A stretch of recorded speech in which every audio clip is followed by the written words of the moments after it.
시청자와 함께하는 시민데스크. 코로나19로 이 지친 하루하루를 보내는 요즘, 최근 문화계에선 반가운 소식들이 잇따라 들려오고 있는데요. 시청자 비평 리뷰 Y에서는 YTN이 전하는 문화계 소식 보도를 집중 조명해봅니다. 언론사의 법무팀은 어떤 일을 담당하고 있을까요? 오늘 에필로그 Y에서 그 궁금증을 풀어봅니다. 잠시 후에 만나보시죠. 시청자 브리핑 시시콜콜 위클리픽, 부족함 없는 방송을 위한 그날까지 시청자 의견에 YTN이 응답합니다.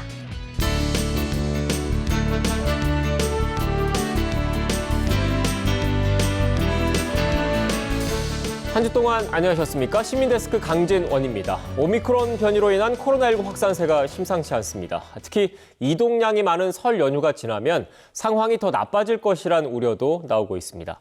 나와 내 가족 그리고 이웃의 건강을 위해서 이번 연휴 기간 방역수칙 준수에 더욱 힘써 주시길 부탁드립니다. 이번 주 시민데스크 시청자 비평 리뷰 Y로 시작하겠습니다.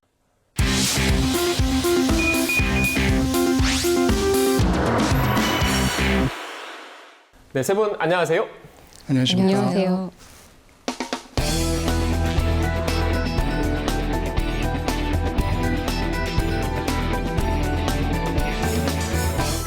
본격적으로 오늘 리뷰 Y 시간 시작해 보겠습니다. 먼저 조수진 시청자 평가원님이 꼽아주신 주제부터 들어보겠습니다. 몇 년째 계속되는 코로나19 상황에 전 세계인이 지치고 힘든 가운데 있습니다. 그런 와중에 우리 국민들에게 기쁨을 안겨다 준 소식이 있었는데요. 다름 아닌 우리 문화계 소식이었습니다. 방탄소년단, 영화 기생충 미나리, 또 최근 오징어 게임을 비롯한 다양한 콘텐츠까지 해외에서 선전하는 우리 문화 콘텐츠 소식, 더불어 전 세계적으로 한류 열풍도 이어지고 있는데요. 오늘 리뷰 Y에서는 문화 관련 뉴스, 특별히 코로나19 시국에서 다뤄지는 문화계 소식을 YTN이 어떻게 전하고 있는지 살펴보겠습니다. 네, 최근 우리나라의 문화적 역량이 세계적으로 주목받고 있는데 과연 이를 제대로 전달하고 있는지 이에 대한 또 지적도 있는 게 사실인 것 같습니다. 오늘 이선민 박사님께서 처음으로 자리를 빛내주셨는데 앞으로 따끔한 질책 그리고 따뜻한 격려 부탁드려도 되겠죠? 모쪼록 저의 어떤 비판이나 의견들이 YTN 보도에 좀 발전에 기여를 했으면 하는 바람입니다. 열심히 해보겠습니다. 네, 감사합니다. 앞으로 따끔한 질책, 격려 부탁드리겠습니다. 그럼 박사님께서는 YTN 문화부 보도 어떻게 보셨습니까? 아무래도 코로나 때문에 전반적으로 어떤 외부 활동들이 제한이 되고 만남도 줄어들다 보니까 네. 어떤 콘텐츠나 어떤 대중문화 이런 것들이 생산이나 이용들이 제한되는 것들이 있는 것 같아요. 그러니까 대표적으로 영화 같은 경우에는 제작해놓고도 상영하지 못하고 다시 또 그것들이 제작에 영향을 미쳐서 악순환처럼 이어지는 경우들이 있는데요. 그러니까 이런 약간 문화계 전반의 침체적인 현상들이 보도에도 영향을 미치는 것 같습니다. 또 코로나 때문에 기본적으로 대면 보도가 안 되는 데다가 대면 취재가 안 되는 데다가 주제 같은 것도 제한적으로 될 수밖에 없어서 여러 가지로 좀 영향을 받지 않나 싶습니다. 네. 네, 말씀하신 것처럼 저도 코로나 사태가 발생한 이후에 영화나 연극을 또 보러 가는 게 또 쉽지 않은 것 같더라고요. 네, 주변에 보면 영화 본 지 1년 됐다, 2년 됐다라고 말씀하시는 네. 분들을 종종 볼 수 있는 것 같은데요. 좀 그런 와중에 제가 이제 YTN 문화부 보도 중에 좀 눈에 가는 보도가 있어서 좀 소개를 드렸으면 합니다. 그러니까 1월 8일 보도인데요. 그러니까 대본 리딩만 50번, 드라이브 마이카 한국 배우들 보도인데요. 제가 이 보도가 되게 좋았다고 생각하는 지점은 그러니까 보통 어떤 TV에서 영화를 소개할 때는 되게 시각적인 요소들이 강한 스펙타클한 영화라든지 아니면 한국에 대단히 잘 알려진 감독이나 배우가 출연한 영화들에 굉장히 많이 주목을 하는 경향이 있는데 이 영화는 좀 그런 것과 다른 결에 있는 영화여서 어떤 영화의 다양성 측면에서 보도한 것들이 굉장히 반가웠습니다. 네. 평가원님께서는 YTN 문화부 보도 어떻게 보셨습니까? 네, 지금 박사님께서도 말씀을 하셨지만 네. 코로나19로 인해서 문화예술계 전반이 과거에 비해서 많이 축소된 양상을 볼 수 있고요. 예정된 공연 취소되는 경우도 굉장히 많았잖아요. 그렇죠. 저도 공연 보러 간 지가 언제인지 모르겠고. 그래서 문화예술계 종사하시는 분들은 이제 그러다 보니까 생활 그러니까 생활에 어려움을 겪게 되는 거 당연치사고요. 그래서 이 소식을 전달한 보도인데요. 지난 1월 1일자 보도입니다. 예술인 열의 넷은 수입 전무, 코로나로 예술활동 위축 심각이라는 제목의 보도입니다. 이 보도는 이제 장기화로 인해서 코로나 장기화로 인해서 문화예술인들의 어려움을 생각해 볼 수 있는 중요한 계기가 됐다 이런 생각이 들고요. 그다음에 수치상으로 이렇게 또 보여주니까 굉장히 크게 와닿는 면이 있었던 것 같습니다. 네. 벼랑 끝에 선 예술인들의 고충 그리고 어려움을 잘 담아줬다 이런 말씀이신데 네. 해법은 제시가 됐습니까? 그러니까 이제 그 지점을 저희가 좀 생각해 봐야 될 것 같습니다. 네. 꼭 이게 이제 문화예술인이 아니더라도 우리가 같이 여러 분야에서 고민해야 될 부분이 아닌가라는 생각이 드는데요. 아쉽게도 대안적인 뭐 정책 방향이라던가 해결 방안을 모색하는 그런 사례는 이 보도에서 다뤄지지가 않았다라는 거고요. 네. 뭐 이렇게 찾아낸 거, 그러니까 사회 환경 감시 기능은 잘 발휘됐다라고 보여지거든요. 그런데 이게 이제 문화예술인들의 문제를 구조적으로 이렇게 접근을 해서 분석을 한다던가, 그다음에 어려움을 풀어나갈 어떤 대안에 대해서도 함께 조금 언급이 됐었다면 하는 그런 아쉬움이 남는 보도였습니다. 어쨌든 뭐 YTN이 이렇게 코로나 시국에 다양한 분야의 어려움을 발견하고 이렇게 보도한다라는 거는 굉장히 좋은 의미라고 생각이 들고요. 다만 이제 조금 분석과 대안도 깊이 들어가고 그다음에 후속 보도도 좀 계속 이어나갔으면 좋겠다 이런 생각을 해보게 됐습니다. 네. 아쉬운 부분을 지적해 주셨는데 에디터님께서는 어떻게 생각하십니까? 일단 과거에 비해서 문화 뉴스가 전체 뉴스에 차지하는 비중이 굉장히 많이 줄어든 것 같습니다. 가장 큰 원인은 아무래도 이제 코로나 영향이 두 분 말씀해 주신 것처럼 가장 크겠지만 이 정치가 양극화되고 사회가 양극화가 심해지는 이것도 그 이유 가운데 하나로 보입니다. 무조건 이제 콘텐츠 자체도 편가르기식으로 보려고 하는 경향이 더 강해지기 때문에 그래서 저는 이 문화가 우리 사회에 양극화를 완충시켜주는 역할을 할 수 있다고 생각합니다. 그럼에도 불구하고 현실적으로 문학의 종사자들이 어렵고 그래서 현재로서는 일단 할 수 있는 일이 여러 미디어를 통해서 경로를 통해서 문화 관련 소식이 일단 많이 전해지는 것이 과제라고 생각합니다. 문화 콘텐츠 그리고 문학의 사람들의 이야기를 더 전하는 것이 먼저 되어야 되지 않나 이렇게 생각하고 있습니다. 네, 알겠습니다. 이어서 문학의 소식을 집중적으로 다뤄보는 YTN 대담 코너도 살펴보죠. 5분 인터뷰 코너인데 박사님께서는 어떻게 보셨습니까? 예, 여러분들이 굉장히 공을 많이 들여서 제작하시는 걸로 네. 알고 있는데요.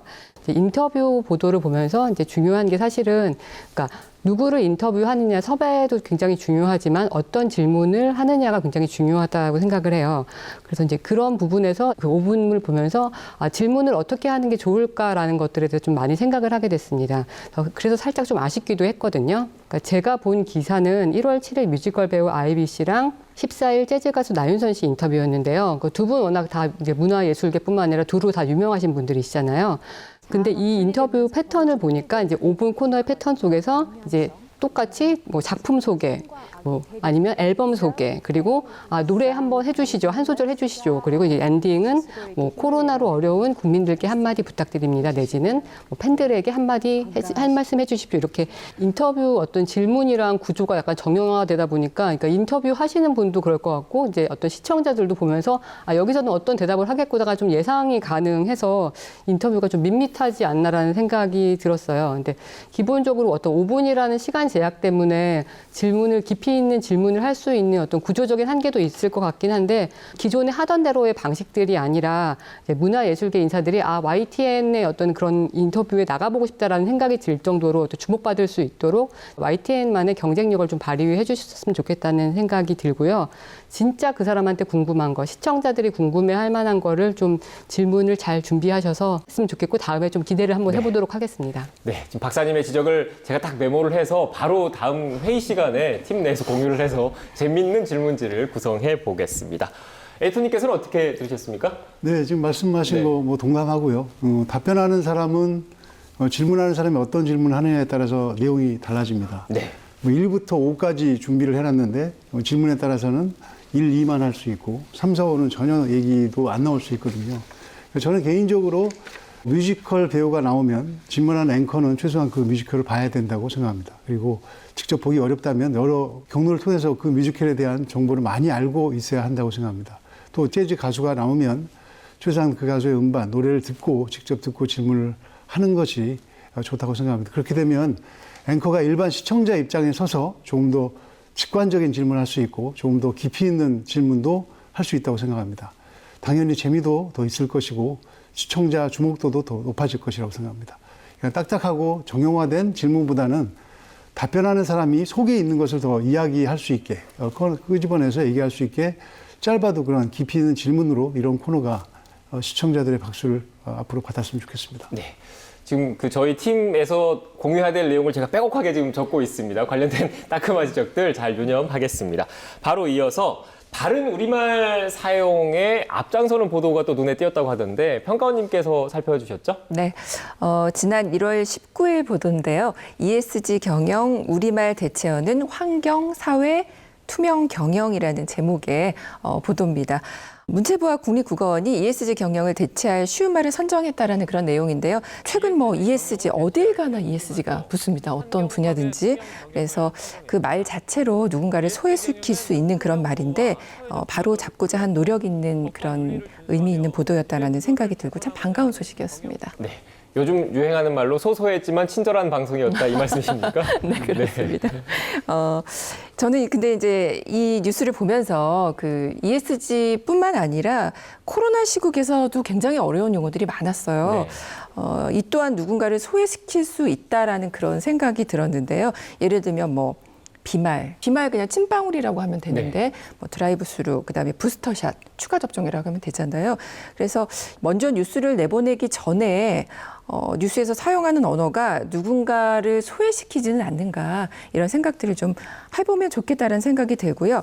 그래서 이제 좀 한 가지 여쭙고 싶은 게 생겼는데 타 방송사에서 보면은 무슨 우리말위원회 이런 위원회나 조직들이 있더라고요. 네. 그래서 보도 용어에 대한 문제점을 지적하면 또 그걸 받아들여서 보도에서 뉴스에서 이제 고치려는 노력들 이런 것들이 있는 것으로 아는데 에디터님께 여쭤보겠습니다. YTN도 이런 위원회나 조직 이런 것들이 있을지 혹은 조직이 없다면 뉴스 보도나 용어 사용에 있어서 어떤 고민들을 하고 계신지 좀 궁금해졌습니다.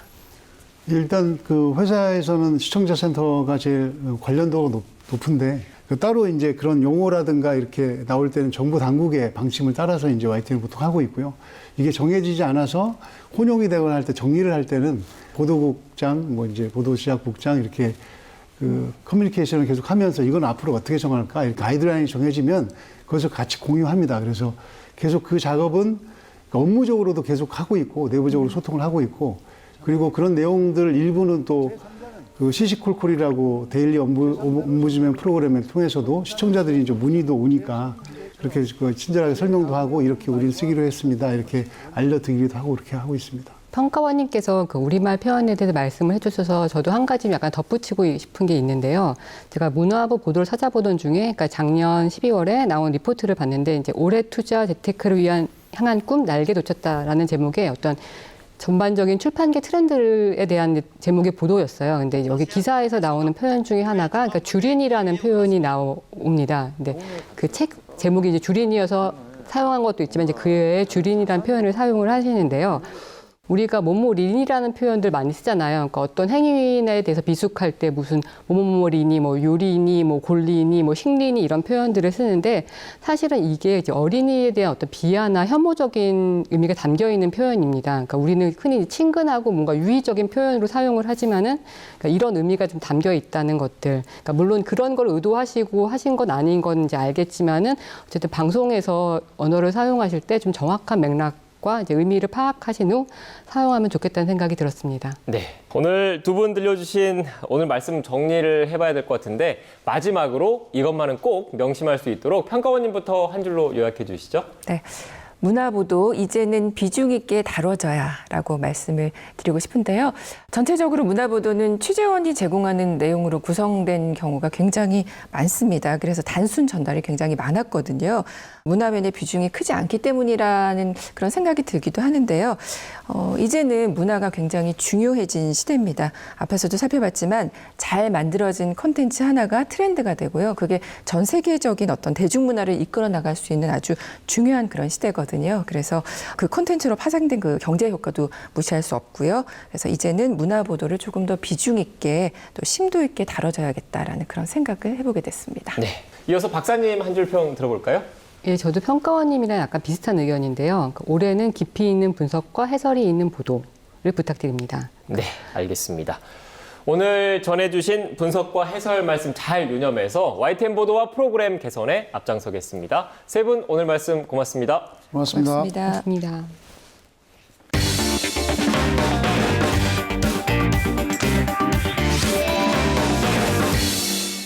YTN의 숨은 이야기를 들어보는 에필로그 Y 시간입니다. 24시간 보도 전문 채널인 YTN이 법적 테두리 안에서 올바른 보도를 할 수 있도록 돕는 팀이 있습니다. 바로 YTN 법무팀인데요. 오늘은 법무팀 한혜준 팀장과 함께 YTN 법무팀의 하루를 따라가 보겠습니다. 지금 바로 만나보시죠. 우리 사회의 어두운 면을 밝혀냈던 언론의 잠입 취재. 실제로 따져보면 법적인 문제는 없을까요? YTN에서 발생하는 크고 작은 모든 일에 관여하고 있는 YTN 법무팀. YTN에서 없어서는 안 될 존재 같은데요. 아유, 저 없으셔도 정말 잘하십니다. 그냥 마지막에 본인 생각에 맞는지 그거 확인하러 전화하시는 거예요. 이번 주 에필로그 Y 시간, YTN 법무팀 한혜준 팀장과 함께합니다. 네, 팀장님 어서 오세요. 안녕하십니까? 네, 제가 에필로그 Y를 진행하면서 정말 많은 그 회사의 직군들을 만나봤는데 법무팀은 또 처음입니다. 약간 생소하기도 하고 재밌을 것 같다는 생각이 들거든요. 먼저 팀장님께서 오늘 첫 방송 출연이라고 들었어요. 자, 소감이 먼저 어떠세요? 지금 정말 많이 떨리고요. 또 하나는 과연 재미있는 일을 하지 않는 우리 법무팀 얘기가 재밌으실지 그것도 걱정이 됩니다. 저는 재밌을 것 같아요. 방송국에 사실 법무팀이 있다는 게 좀 낯설기도 하고 저는 생소했어요. 어떤 일을 하는지 시청자분들께 좀 얘기를 해주신다면요? YTN의 법과 관련된 모든 일을 한다고 보시면 됩니다. 민형사상 소송, 언론중재위원회 조정, 그리고 계약서들에 관한 검토, 어떤 사업에 대해서 법적인 이슈가 있을 경우에 대한 자문, 그리고 저희 회사의 채권 관리까지 하고 있습니다. 네, 정말 다양한 일들을 하고 계신 것 같은데 그렇다면 YTN 법무팀 구성은 지금 어떻게 돼 있나요? 저와 조현정 변호사, 그리고 신용관리사인 김도영 씨와 함께 일하고 있습니다. 그럼 세 분인 거네요, 팀원이. 그렇습니다. 그래서 적은 인원으로 저희 YTN의 법과 관련된 모든 일을 하려고 굉장히 노력하고 있습니다. 기자들이 단독 취재를 할 때 뭐 잠입 취재, 뭐 도박 현장 급습하는 경우도 있잖아요. 그럴 때 저희 이렇게 출연해서 기자분들이 얘기하길 뭐 법무팀하고 좀 상의를 했다라고 얘기를 하는데 실제로도 기자들과 좀 통화를 많이 하시나요? 어떤가요? 네, 기자들께서 그 현장에서 지금 이러저러한 상황인데 들어가도 되겠는가? 이 문을 넘어서면 분명히 불법 도박이 이루어지고 있는데 제가 직접 문을 열고 들어가도 될 것인가, 혹은 카메라 기자도 같이 들어가서 영상을 찍어도 될 것인가 라는 질문을 드릴 때 저희가 미리 열기보다는 상태에서 열 수 있을 때까지, 열릴 때까지 조금 기다렸다가 찍으시고, 혹은 뭐 어떤 이 사유지에서 어떤 행위가 있는 것으로 보이는데 안에 들어가서 찍어도 될 것인가 라는 질문을 또 현장에서 주실 경우에는 사안에 따라서 들어가는 건 좀 위험하고 멀리서 줌을 해서 찍어주시면 더 좋을 것 같다. 이런 디테일한 부분에 대해서 저희가 조언을 드립니다. 근데 보통 소송을 하다 보면 당연히 뭐 승소, 패소 그 결과가 나오게 되잖아요. 조심스럽지만 이 YTN의 그 승소율은 어느 정도가 되나요? 저희가 보도를 하는 취재 과정에서 저희 법무팀의 의견을 들으시고 보도 전까지 저희 의견을 수용을 해주셔서 수정을 하거나 진행되었던 사건 중에 패소했던 건은 없었습니다. 능력이 굉장하신 아유, 거 아닙니다. 아닌가요, 그러면? 아닙니다. 우리 법무팀이 이렇게 일을 굉장히 잘하고 있다라는 말인 것 같은데.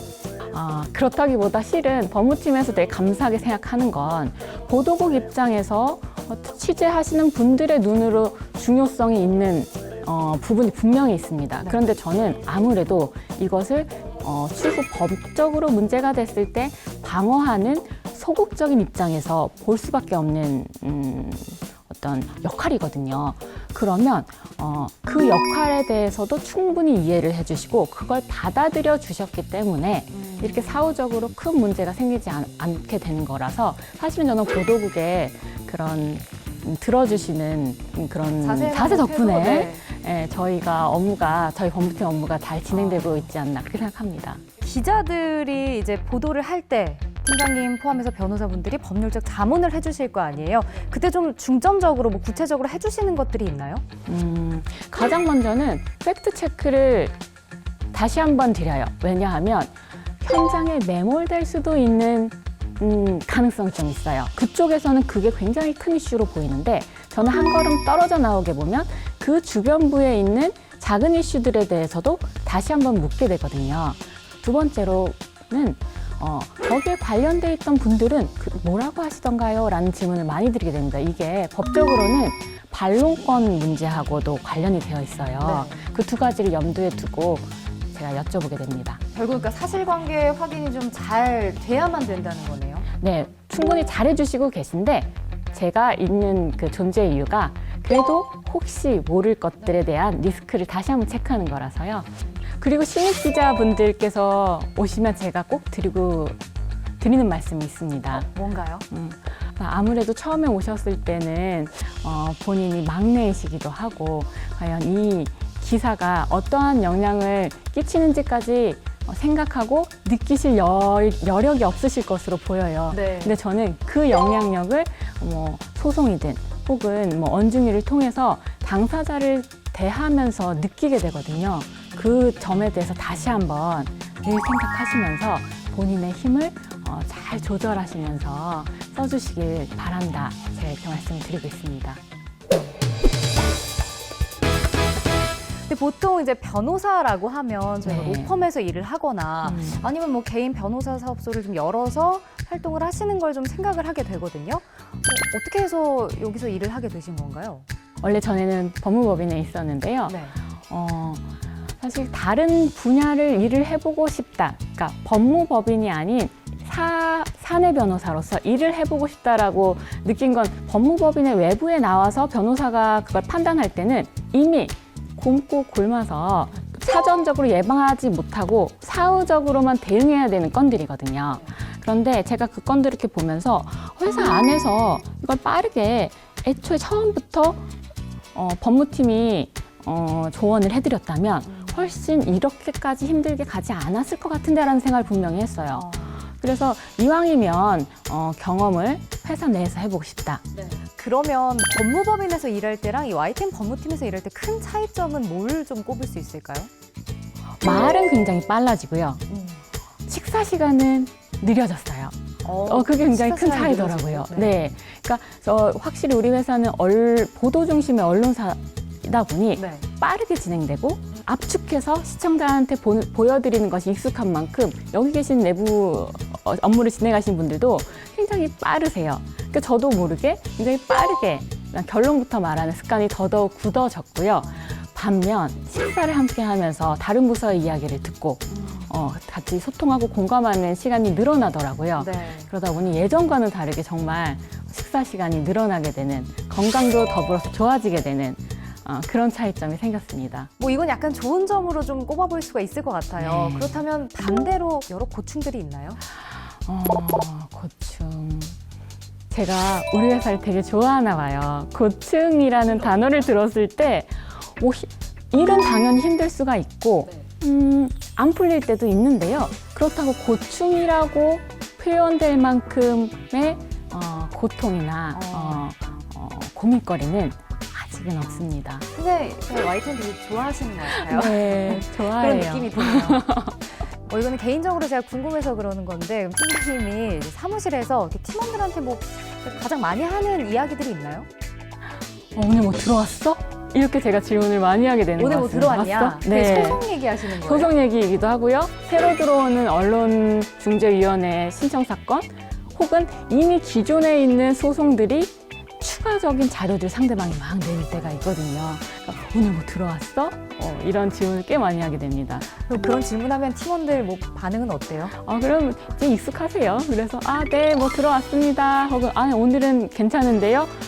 괜찮을 것 같은데요? 그럼 제가 또 우리 함부로 말하지 말자. 이 조심하자 약간 네, 이런 건가요? 조심하자. 그런 취지이긴 합니다. 네. 마지막으로 이제 열심히 고생하고 있는 우리 팀원들에게 또 처음 방송에 출연하셨으니까 카메라 보시고 한마디 좀 해주시죠. 힘들게 열심히 일해주는 거 항상 고맙고 다 알고 있고요. 오늘 출연료 받은 거 제가 쏘겠습니다. 제가 다 들었으니까 여쭤볼게요. 나중에 진짜 쏘셨는지 꼭 쏘셔야 됩니다. 네, 그렇습니다. 알겠습니다. 자, 오늘 이야기 들어보니까 YTN에서 일어난 모든 크고 작은 사건들은 우리 법무팀의 손을 좀 거쳐야 된다는 생각이 들었어요. 앞으로도 YTN 잘 부탁드리고요. 저희들도 궁금한 게 있으면 주저하지 않고 바로 여쭤보겠습니다. 네, 네, 오늘 함께해 주셔서 고맙습니다. 감사합니다.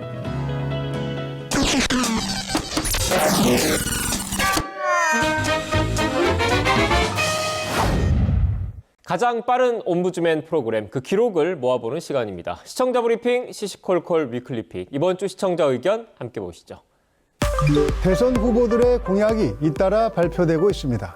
그런데 공약을 바라보는 시청자들의 시선은 그렇게 곱지 않은 것 같습니다. 먼저 이재명 후보의 부동산 공약 발표 영상에 달린 댓글 몇 개 보겠습니다. 수요가 있는 지역에 공급을 우선시하고 세금 등은 부차적으로 다뤄야 한다. 연끌해서 집 사서 대출금 갚는 중인데 금리는 오르고 집값은 떨어질 거라 하네요. 누구를 위한 정책인지, 집 산 사람들에 대한 체벌인지 좀 더 중립적 시각도 필요한 것 아닐까요? 이번엔 초등학생 아침밥과 방학 점심을 급식으로 제공할 것이라는 윤석열 후보의 급식 공약 발표 기사에 달린 댓글을 보겠습니다. 내가 하면 복지, 너희가 하면 포퓰리즘. 급식을 반대했던 당에서 초등학교는 교육기관입니다. 아침 급식까지 제공한다면 밥 주다가 시간 다 갑니다. 교육을 바로 세우는 교육 공약을 걸어주세요. 시청자들의 지적에 본질이 담겨 있을 때가 많습니다. 여야를 가리지 않고 쏟아져 나오는 대선 공약. YTN은 YTN 홈페이지에서 제20대 대통령 선거 섹션을 만들고 관련 뉴스와 여론조사 추이 등 다양한 정보를 제공하고 있습니다. 선거 공약의 허와 실도 잘 분석해 전하겠습니다. 공직자 등 김영란법 대상자에게 줄 수 있는 설 선물 상한액이 10만 원에서 20만 원으로 2배 늘어났다는 기사에 댓글이 쏟아졌습니다. 환영보다는 우려의 목소리가 훨씬 컸습니다. 이런 홍삼과 같은 가공품도 우리 농축수산물이 50% 이상 들어가 있다면 최대 20만 원까지 선물할 수 있습니다. 유통업계는 앞다퉈 바뀐 김영란법에 맞춘 선물 세트 판촉에 열을 올리고 있습니다. 20이면 뇌물이지. 20만 원으로 상한선 정했으면 20만 원짜리까지는 줘야 한다는 의미네요. 20만 원이면 너무 과하다는 지적과 선물을 주는 것 자체가 문제라는 비판도 적지 않았습니다. 법이 점점 누더기가 되어가는구나. 김영란법이 뇌물법으로 바뀜, 법 자체가 유명무실해졌다는 우려도 이어졌습니다. 현실을 반영한다는 명분은 좋지만 김영란법을 통해 애써 확립한 공직사회 기강이 느슨해질 수밖에 없다는 지적도 나옵니다. YTN 모니터단은 애써 정착한 공직기강이 다시 해이해질 것을 우려한 부분은 매우 공감할 수 있다고 평했습니다. 김영란법을 완화해달라는 유통업계와 요식업계 등의 요구는 이해하지만 자칫 혼탁한 접대 문화가 되살아나는 것은 아닌지 YTN이 지켜보겠습니다. 뉴스가 있는 저녁 1분 영상으로 길을 잃고 헤매는 아이를 발견한 운전자가 경찰에 연락해 아이의 부모를 찾아줬다는 이야기가 소개됐습니다. 누구라도 했을 법한 당연한 이야기. 영상으로 먼저 보겠습니다.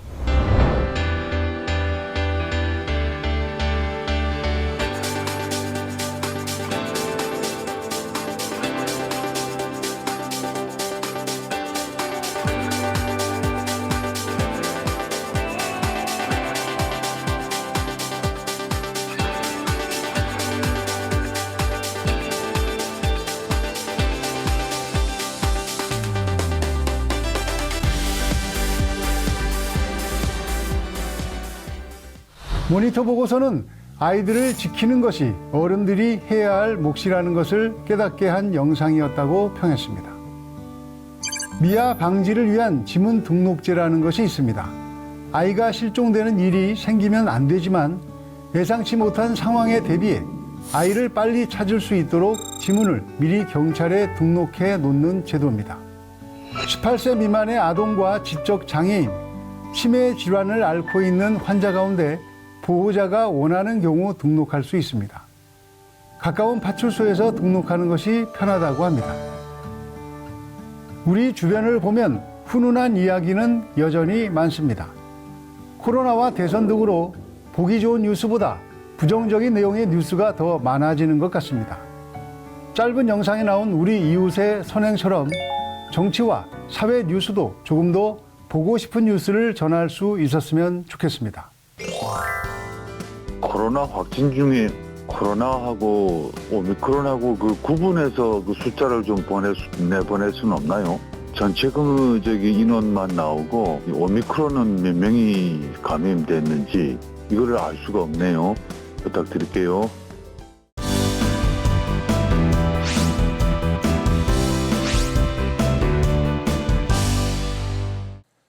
안녕하세요. YTN-DMB 시청자평가원 고두입니다. 미디어가 발달하면서 지구 반대편에 있는 사람과 얼굴을 보며 영상통화를 하고 지역, 국가, 문화, 인종이 더 이상 의미가 없는 세상이 되었는데요. 이런 때일수록 세계 각곳에서 일어나는 일들에 관심을 갖고 이해해야 하는 때가 아닌가 싶습니다.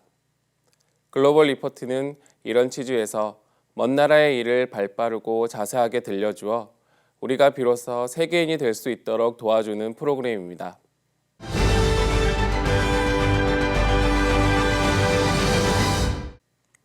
코로나19 상황이 2년째 지속되고 있는 만큼 이번 글로벌 리포트는 전 세계의 오미크론 변이의 확산과 각 나라에서 이에 대한 대처를 어떻게 하고 있는지 살펴보았습니다. 각 나라의 지역에 기반을 다지고 거주하고 있는 리포터들이 자신이 직접 경험한 상황을 토대로 이야기를 이끌어 나가 매우 생생한 정보를 전달했다는 생각이 듭니다.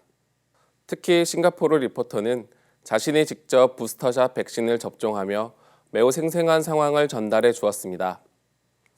미국에서 확진자의 폭발적 증가로 의료 공백이 심각하다는 것, 프랑스에서 정부가 백신 패스를 적극적으로 도입하고 있으나 이에 대한 반대 시위가 격렬하다는 것, 우리에게도 잘 알려져 있는 중국 하얼빈의 얼음 축제가 코로나 여파로 한산하다는 것은 우리나라가 처한 상황과 비슷한 부분이 많았습니다. 과테말라의 경우 백신 접종이 활발하게 이루어지고 있으며 한인들이 운영하는 경공업 현장에 코로나19로 일자리를 잃은 현지인들을 고용하여 오히려 경제 성장에 기여할 수 있게 되었다는 이야기를 들려주었는데요. 장기간에 걸친 코로나19 상황으로 인해 웃을 일이 없던 우리에게 한숨을 돌리게 해주기도 했습니다. 후반부에는 미얀마 내전 이후 1년이 지난 시점에서 일반 국민들이 어떻게 지내고 있는지 짧은 다큐멘터리 형식으로 정보를 전달해 주었습니다. 민주진영과 군부 간의 싸움을 떠나 선량한 사람들이 전쟁의 피해를 고스란히 견뎌내고 있는 모습을 보여주며 이런 상황이 단순히 미얀마만의 일이 아닌 우리 모두가 함께 고민하고 풀어나가야 할 문제라는 것을 보여주었습니다. 다만 난민들이 모여 살고 있는 난민촌이 언제 발각될지 모르는 위험한 상황이라는 점을 생각하면 아무리 모자이크 처리를 했더라도 쉽게 특정할 수 있다는 것을 조금 더 신경 써 주었으면 좋겠습니다. 글로벌 리포트는 세계 각곳에서 일어나는 이야기를 짧은 시간에 정리해서 보여주고 이것을 통해 시청자들이 세계 시민의식을 갖출 수 있도록 도와줍니다. 마음만 먹으면 앉은 자리에서 다양한 정보를 얻을 수 있는 세상이지만 정확하고 신뢰할 수 있는 정보를 얻는 것은 매우 어렵기도 합니다. 글로벌 리포트가 시청자들에게 세계의 소식을 전하는 바람직한 방송 프로그램이 되기를 희망합니다. 시민데스크는 시청자 여러분의 고민과 질문으로 채워집니다. YTN 방송에 대한 다양한 의견들 홈페이지와 전화를 통해 남겨주시고요. 저는 다음 주 더 유익한 내용으로 돌아오겠습니다. 시청해주신 여러분 고맙습니다.